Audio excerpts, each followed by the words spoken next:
Hello বন্ধুরা, অনেকদিন বাদে আবার একটা মিনি ব্লগ শ্যুট করছি। আজকে শনিবার, তাই ক্লাস দিয়ে শুরু করলাম ব্লগে। শনিবার যেহেতু আমার টোটাল গ্রুপটার ক্লাস থাকে, তো এরপরেই বাচ্চাদের পরে চলে এসেছিলো বড় গ্রুপটা, এবং ওদের ক্লাস শেষ করতে করতে প্রায় 10টা বেজে গেছিলো। এই সময়ই আমি ওদের জাস্ট একবার করিয়ে দিচ্ছিলাম ভিডিওটা।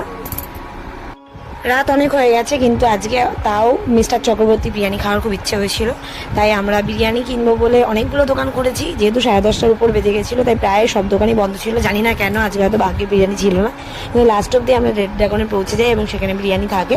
একটাই পার্সেল ছিল যেটা আমরা নিয়ে নিই এবং সাথে এইটা অর্ডার করে এটা খেতে খুবই ভালো ছিল। তারপর একটা দারুণ দৃশ্য দেখি যে একটা কাকু বাড়ি থেকে খাবার বানিয়ে নিয়ে এসেই কুকুরগুলোকে দিচ্ছে খেতে, আর ওরাও কি সুন্দর লক্ষ্মী ছেলের মতো বসে গেছে খাওয়ার জন্য। যদি না শেষ হয় তবে কেমন হতো তুমি বলো তো, যদি পৃথিবীটা স্বপ্নের